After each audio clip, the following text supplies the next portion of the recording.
Bien-aimés dans le Seigneur, je vous salue dans le nom tout-puissant et précieux de Jésus-Christ de Nazareth. Que la paix et la grâce du Seigneur soient avec vous. Amen. Et je bénis encore le nom du Seigneur pour le souffle de vie qu'il m'a accordé, pour la force et le courage qu'il me renouvelle tous les jours. Amen. Aujourd'hui, je voudrais parler à une mère. Je lui pose cette question. Est-ce que tu aimes vraiment ta fille? Est-ce que tu aimes vraiment ta fille? Pourquoi je pose cette question? Parce qu'il y a des moments, quand l'enfant a 15 ans, voire même 16 ans, commence à dire, mais tu peux aller chercher de l'argent pour l'amener à la maison. J'aimerais te dire que ta fille n'est pas ton portefeuille. Et il y a des mères qui disent même à leur fille, j'étais assez nourrie, il est temps que tu ramènes l'argent à la maison. Oh. Mais quand tu as nourri l'enfant, tu l'as habillé, tu l'as envoyé à l'école et tout, tu n'as fait que ton devoir de mère. Tu n'as fait que ton devoir de mère, on n'a pas à t'acclamer pour ça. C'est toi qui l'as mise au monde. Si tu ne prends pas soin de ta fille, qui va prendre soin d'elle? De plus en plus, il y a des mamans qui envoient leurs filles faire de la prostitution, qui jettent leurs filles dans les bras de ces bourreaux. Ces hommes transportent des maladies. Ces hommes ont des esprits maléfiques, diaboliques, sataniques, démoniaques. Et tu envoies ton enfant là-bas. Pourquoi? Parce que tu as besoin d'argent. Parce que tu as besoin d'acheter un nouveau sac. Parce que tu as besoin de voyager. Mais parce qu'il te faut de l'argent. Et tu envoies ta fille. Au point où ça crée même des problèmes dans la maison. Tu insultes l'enfant tous les jours. Si elle a choisi ça comme métier, ça la regarde. Mais toi, la mère, tu es là pour conseiller l'enfant, pour guider l'enfant sur le droit chemin. Mais tu ne peux pas envoyer ta fille dans les bras d'un homme. Pourquoi? Parce que madame a besoin d'argent. Mais ta fille n'est pas ton portefeuille. Regardez ce que nous dit la parole de Dieu dans le livre de Éphésiens chapitre 6 au verset 1. Enfants, obéissez à vos parents selon le Seigneur, car cela est juste. Ça, c'est tout à fait normal. En tant qu'enfant, on doit obéir aux parents. Ça, c'est normal. Et ça, on doit inculquer ça aux enfants. Le verset 2. Honore ton père et ta mère, c'est le premier commandement avec une promesse, afin que tu sois heureux et que tu vives longtemps sur la terre. Bon. Honore ton père et ta mère, ça veut dire respecte tes parents. Ne leur manque pas, ne les insulte pas.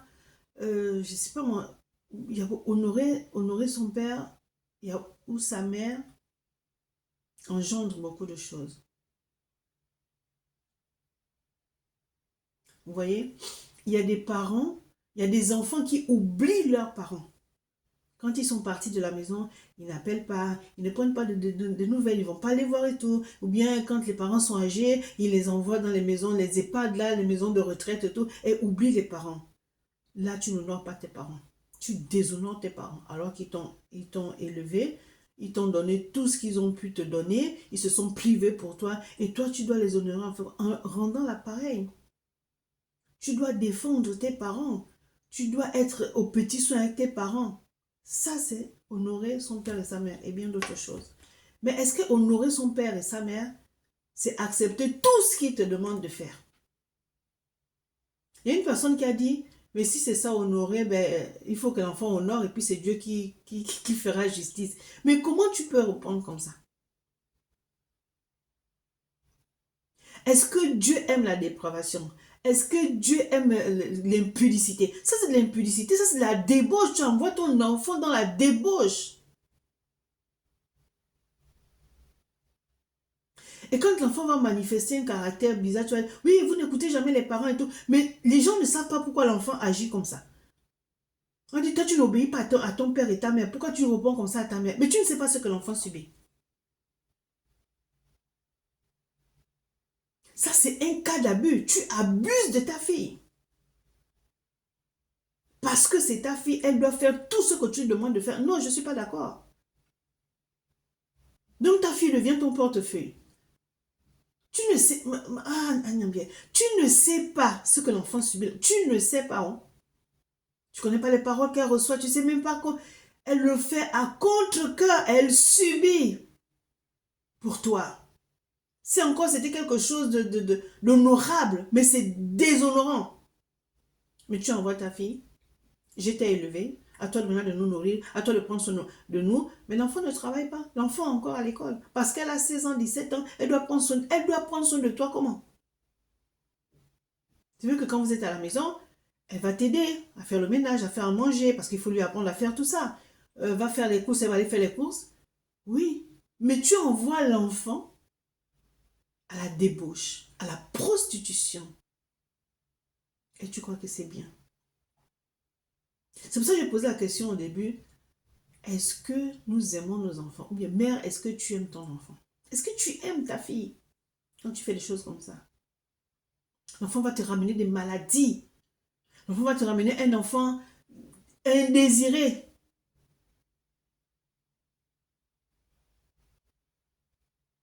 Est-ce que vous vous rendez compte du mal qu'on fait à nos enfants quand on agit comme ça? Et le verset qu'a dit, et vous, pères, n'irritez pas vos enfants, mais élevez-les en les corrigeant et en les instruisant selon le Seigneur. Ça, c'est irriter l'enfant.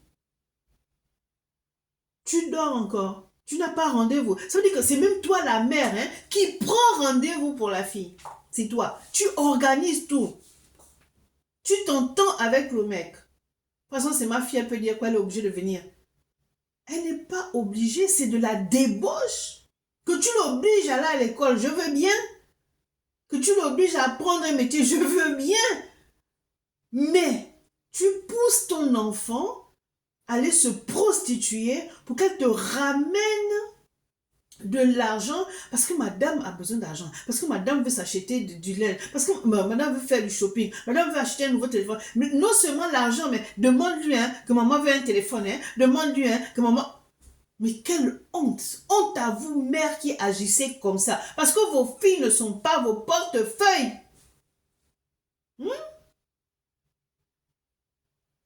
Et il y a des pères aussi. Le monsieur va venir. Bonjour papa, machin, ouais. Parce que tu as une bonne situation.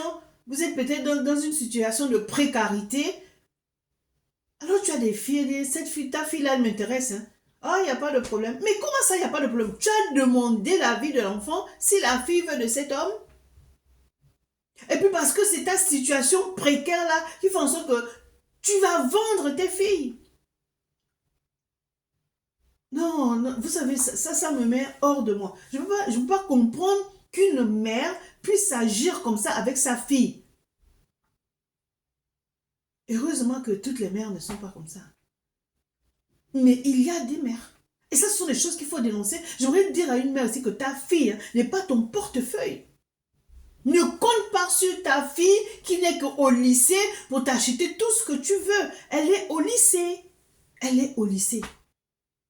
Elle habite chez toi. Ça veut dire qu'elle dépend de toi. Il y a des dangers. Il y a des dangers dans la maison. Le danger n'est pas dehors. Le danger est à la maison. L'enfant va à l'école, va dire, ah, qu'est-ce que maman va encore me dire? C'est-à-dire que rentrer à la maison, c'est tout un problème pour l'enfant. Le jour où elle ne va pas se prostituer, elle doit rendre certainement gloire à Dieu. Et un autre jour, ben, n'oublie pas, hein, tu sais que tu as rendez-vous, il a appelé, hein, vous avez rendez-vous à tel endroit. Mais honte à toi, mère, qui agit comme ça. Honte à toi. On peut faire des choses comme ça. À son propre enfant. Mais malheureusement, oui, ça se fait. Ça se fait.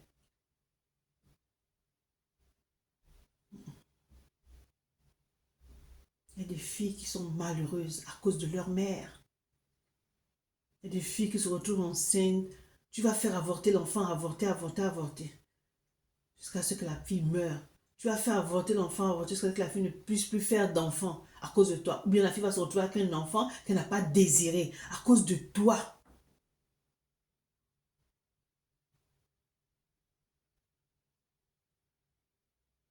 Alors mère, j'aimerais te dire, toi qui agis comme ça, hein, que ta fille hein, n'est pas ton portefeuille. Ta fille n'est pas ton portefeuille. Ta fille n'est pas en âge d'aller vers les hommes. Ne pousse pas ta fille à ce genre de choses. Elle a tout le temps. Elle a tout le temps. Alors laisse ta fille vivre sa vie de jeune fille, de jeune lycéenne, sans pour autant être obligée d'accepter ou bien de ce que sa mère lui dit de faire. Je t'ai nourri. Va chercher l'argent là-bas. Regardez. Donc, il y a un arbre qui fait tomber l'argent. L'arbre là, c'est qui? Ben, c'est un homme, un pervers, qui ne voit même pas que cette fille, même, qui ne peut même pas dire à la mère que mais tu ne peux pas faire des choses comme ça, c'est une enfant. Non, il est tout content de voir cette jeunesse dans ses mains et de faire de cette jeunesse ce qu'il veut. Oh, mais soyez délivrés. Hein. Soyez vraiment délivrés, hein, mère, vous qui agissez comme ça. Que le Seigneur protège ces jeunes filles qui sont obligées de subir les envies de leur mère. Que le Seigneur vous protège. Amen. Excellente journée.